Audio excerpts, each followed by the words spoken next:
नमस्कार, मी पंजाब डक मी आलो आहे वांजोळे या ठिकाणी। हे वांजोळ्याचं पुनर्वसन तालुका मंठा आहे। तर कालमध्ये 14 जूनला या ठिकाणी दुपारी 2 वाजता या मंदिराच्या कळसावर वीज पडलेली आहे। तर पाहू शकता हे मंदिराचा कळस आहे। तर मी म्हणत असून भविष्यामध्ये मंदिराच्या कळसावर वीज पडतील आणि बाजूच्या घरावर पडणार नाही, मग हे कळस वीज वाचित त्याचं शास्त्रीय कारण तर मी बरेच वेळ सांगितलेलं आहे। तर हे वांजोळ्या ठिकाणी पडलेली वीज आहे, जीवितहानी कुठं काही झालेली नाही। त्या कळसाने वीज ओढून घेतली आणि तिथं संपून टाकली। जर इतर नसती पडली तर बाजूच्या घराच्या घरावर पडलेली असती। मी म्हणत असताना भविष्यात मंदिराच्या कळसावर वीज पडते आणि या ठिकाणून महाराष्ट्रातल्या शेतकऱ्याला अंदाज देणार आहे। आज आहे 15 जून 2025। राज्यामध्ये आज 15, 16, 17, 18 दररोज वेगवेगळ्या भागात सरी येणार आहेत, म्हणून हा अंदाज लक्षात घ्यायचा। राज्यातल्या सर्व शेतकऱ्याला सांगू इच्छितो की ज्यांच्या जमिनीमध्ये ओल आहे तुम्ही काय करा की जमिनीत पेरणीची तयारी करा। जमिनीत 1 फूट असेल तर तुम्ही पेरणीची तयारी करू शकता, म्हणून हे अंदाज लक्षात घ्यायचा। पण राज्यात सांगायचं झालं तर दररोजच वेगवेगळ्या भागात पाऊस चालू राहणार आहे, म्हणून हे अंदाज लक्षात घ्यायचा। सरी चालू राहणार आहेत, म्हणून सर्व शेतकऱ्यांनी सर्वदूर एखाद्या पाऊस पडणार नाही, पण भाग बदलत बऱ्याच ठिकाणी पाऊस चालूच राहणार आहे, म्हणून हा अंदाज लक्षात घ्यायचा। पूर्व विदर्भ, पश्चिम विदर्भ, दक्षिण महाराष्ट्र, उत्तर महाराष्ट्र, कोकणपट्टी, खानदेश, मराठवाडा या सगळ्या भागामध्ये वेगवेगळ्या भागामध्ये दररोजच पाऊस आहे। एकदम पाऊस काय उघडणार नाही, त्याच्यामुळे काही चिंता करायची गरज नाही, म्हणून पेरलेलं देखील तुमचा उगवणारच आहे, म्हणून हा अंदाज लक्षात घ्यायचा।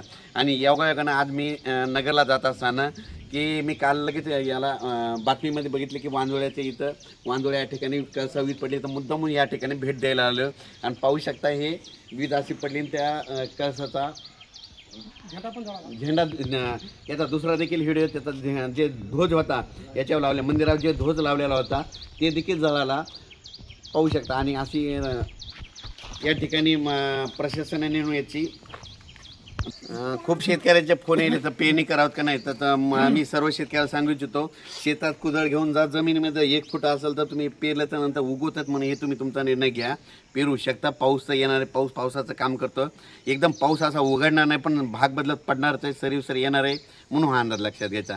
अचानक वातावरणात बदल झाला तर उद्या एक लगेच मेसेज दिला जाईल। धन्यवाद। परत एक माझी सर्व शेतकऱ्याला विनंती की आता जे म्हणजे आज 15 जूनपासून जे पाऊस पडणार आहे तर त्याच्यामध्ये विजेचं प्रमाण जास्त असणार आहे, वारं सुटणार आहे। माझी शेतकऱ्याला विनंती विजा कडकडत असताना झाडाखाली थांबत जाऊ नका, आंब्याच्या झाडाखाली थांबत जाऊ नका, लिंबाच्या झाडाखाली थांबत जाऊ नका, नारळाच्या उंच झाडाखाली थांबत जाऊ नका, पाण्याच्या टाकीखाली थांबत जाऊ नका, मोबाईल टावरला हात लावून उभा राहू नका, लोखंडी पोलच्या बाजूला उभा राहू नका। या भागावर जास्त विजा चमकत्यात आणि पडतात देखील, म्हणून माझी सगळ्याला विनंती विजा कडकडायला लागल्या आपला जो मजूर आहे, आपला जो कामगार आहे त्यांना म्हणायचं सरळ घरी जा आणि स्वतःचा जीव वाचव, असं करून तुम्ही तुमचं विजेपासून संरक्षण करायचं।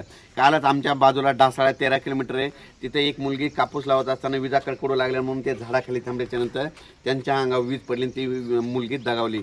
म्हणून माझी तुम्हाला विनंती आहे की विजा कडकडत असताना झाडाखाली थांबत जाऊ नका, वाटल्यास घर जवळ करा आणि स्वतःचा जीव वाचवा। धन्यवाद।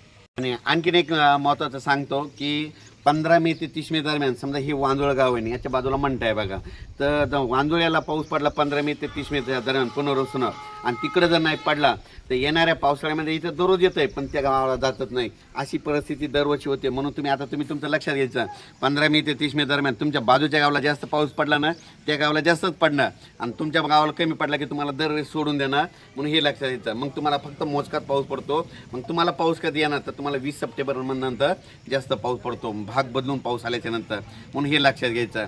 म्हणून सर्वांना सांगू इच्छितो की आपण आपल्या पेरणीचा निर्णय स्वतः घ्यावा। धन्यवाद।